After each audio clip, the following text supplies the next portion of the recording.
New Year's Eve, from Jan Struther's Mrs. Miniver. New Year's Eve was the only day of the year in which Mrs. Adie really unbent.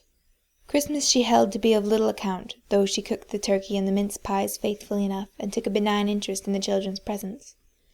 Boxing Day made her, if anything, more tight-lipped than usual, for on that day the Minivers were in the habit of eating a June dinner, in respite from Christmas food, a practice which Mrs. Adie looked upon as unnatural and faintly sacrilegious.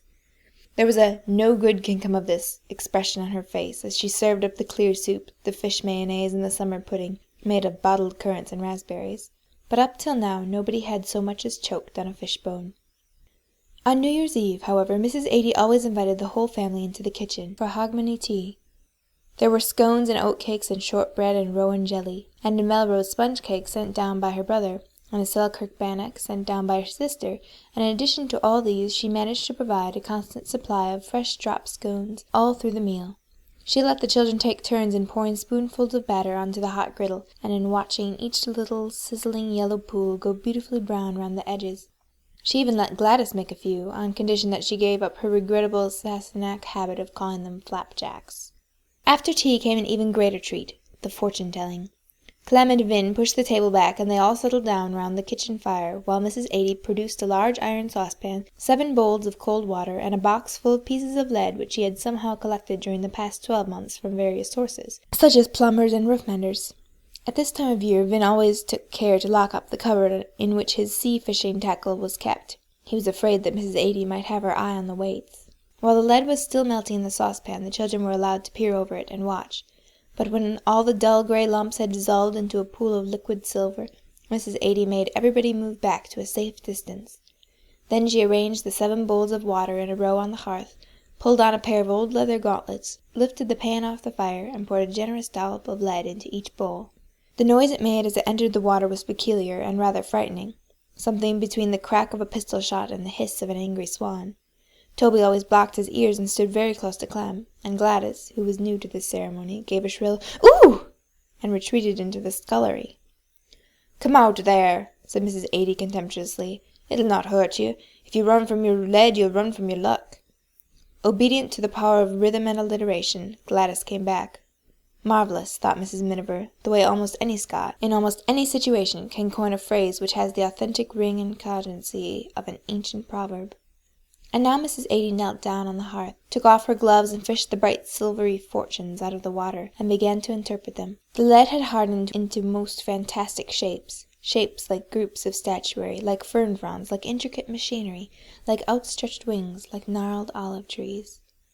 To the uninitiated they might have meant anything or nothing, but Mrs. Adie, helped, it is true, by a pretty close knowledge of her hearers, contrived to give them, each of them, a detailed and appropriate meaning. "My word now," she would say, speaking to Judy, but at Clem, because it was easier that way. "Look at all these fine new houses your daddy's going to be architecting, and one of them's got a terrible tall tower to it. Aye, it'll be a kirk he's going to build next, sure enough." And then to Vin, "Here's you with a fishing rod in your hand, and a great big fish on the other end of it, and a wheen more of them lying round about your feet. Oh, it's going to be a grand year for fishing, and no mistake." And to Toby, "Now, there's 2 wee wheels in this, as plain as plain.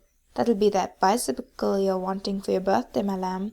And whatever this I can see in yours, Nanny. My lands, I believe it's a wedding cake." "It is no such thing," said Nanny primly. "It's a nice big new work-basket, that's what it is. Just the thing I need, with the amount of stockings that are all managed to wear out down here." "Well, well, we'll see," said Mrs. Adie darkly. "Wedding cake or work-basket, what will be, and one thing leads to another." There she goes again, thought Mrs. Miniver, with an inward chuckle. Rhythm and alliteration, the phrase-makers always get the last word.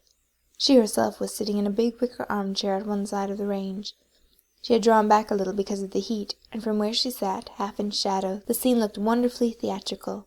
Mrs. Adie, with a flush on her high cheekbones and her usually neat hair quite dishevelled, was reaching forward to fish out Judy's fortune, and opposite, the 6 firelit faces were awaiting, with varying degrees of credulity, her next pronouncement.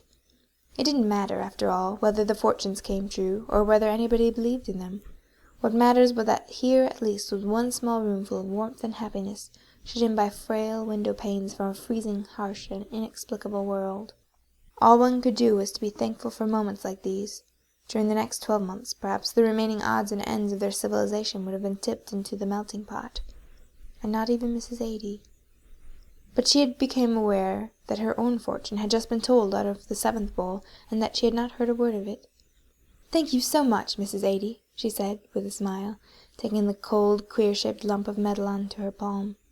So far as she could remember, it was almost exactly the same shape as the one she had had the last year. So that was all right. For herself, she could think of nothing better.